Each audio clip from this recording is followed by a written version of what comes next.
අයිබෝවන් Voice of Green Echo YouTube channel එකෙන් මීට පෙර අවස්ථා කීපයකදීම සාකච්ඡා කළ කරුණුවල තවත් දිගුවක් විදිහට අලුතෙන් ව්‍යාපාරික ස්ථානයක් හෝ කර්මාන්තයක් ආරම්භ කිරීමට බලාපොරොත්තු වෙන ඔබ තවදුරටත් මොන වගේ කරුණු ගැන අවධානය යොමු කළ යුතුයිද කියන එක මම මේ වීඩියෝ එකෙනුත් සාකච්ඡා කරන්න බලාපොරොත්තු වෙනවා.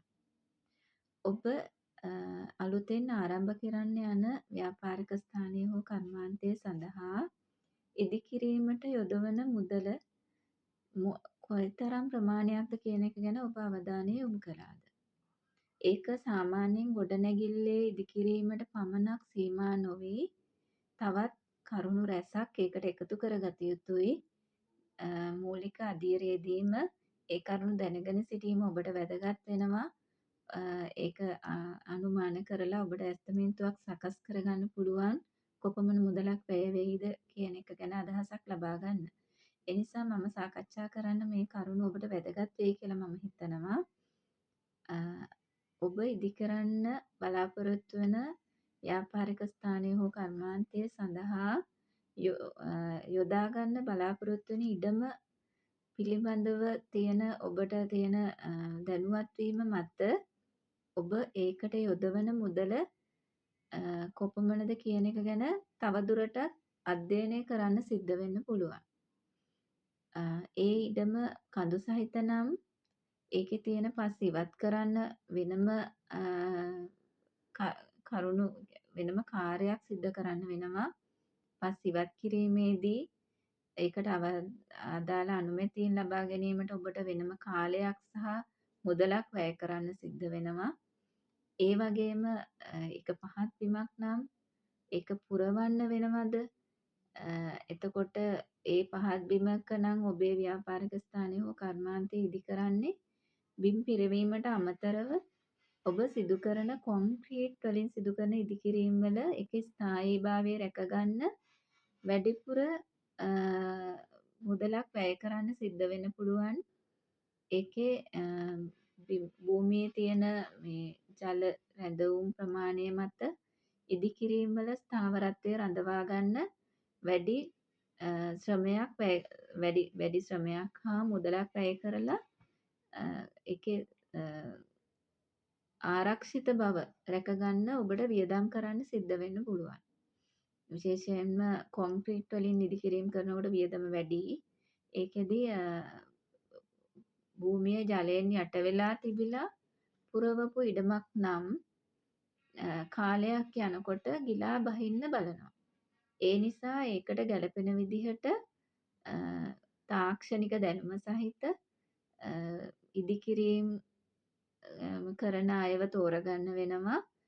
අනාගතයේ සිදුවෙන වියදම් අඩු කරගන්න සහ හානිය වළක්වා ගන්න මූලික අධීරයේදීම ස්ථාවර ඉදිකිරීම් සිදු කරගන්න වෙනවා.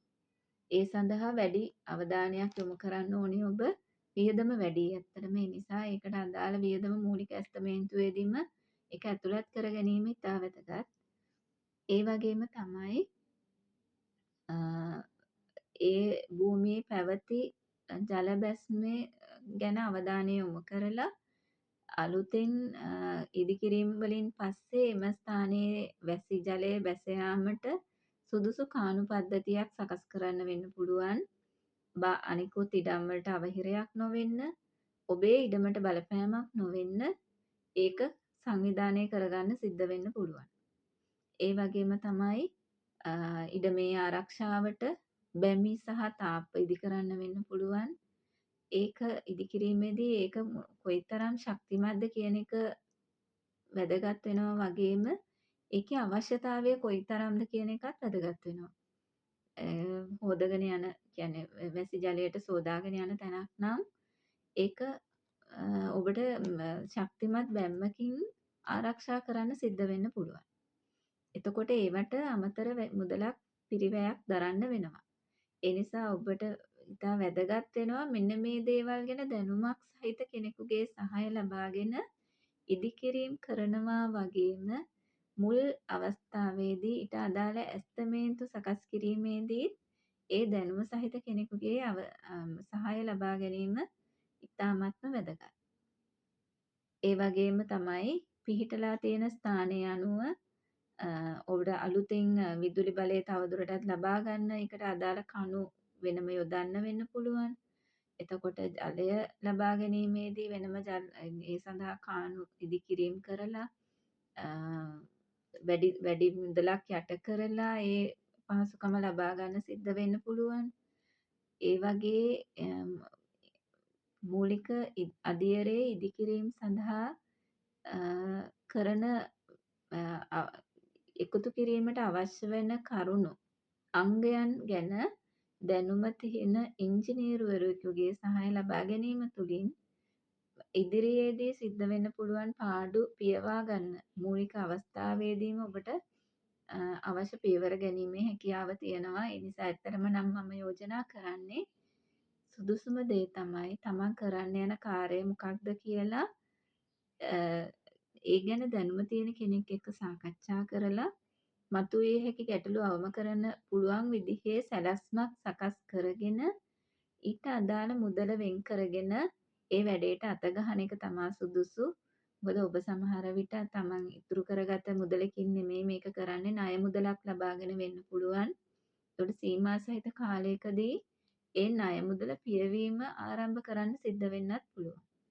එතකොට ආදායම ලබා ගැනීමට පෙර ණය මුදල පියවීමට සිද්ධ වුණොතින් ඔබට අමතර ගැටලු රැසකට මුහුණ දෙන්න සිද්ධ වෙන්න පුළුවන් ආර්ථික වශයෙන් සමහර විට ඒවා අත්හැර දැමීමට වෙන්න පුළුවන්. ඒ වගේ අතරමැදි තැනකටපත් නොවි සාර්ථක කරගෙන තමන්ගේ ඒ කරන කාර්යයේ දියුණුව කරා යන්න නම් මූලික අධීරයේදීම මේ දේවල් ගැන අවධානය යොමු කිරීම වැදගත් කියලා මම හිතනවා.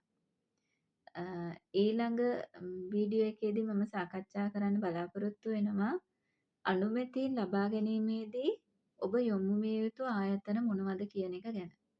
ඒක ගැන ඔබට දල අදහසක් ලබාගෙන ඉදිකිරීම් කිරීමට පෙර මොන වගේ අනුමැතියන් ලබා ගත යුතුද ඒ සඳහා අමතර කාලයක් වැය නොකර ඉක්මනින් මේ කටයුතු කරන්න නම් කොයි තැන්වලටද යන්න ඕනි කියන එක ගැන අදහසක් ගන්න පුළුවන් වෙයි මේ වීඩියෝ එක බලුවම කියලා මම හිතනවා.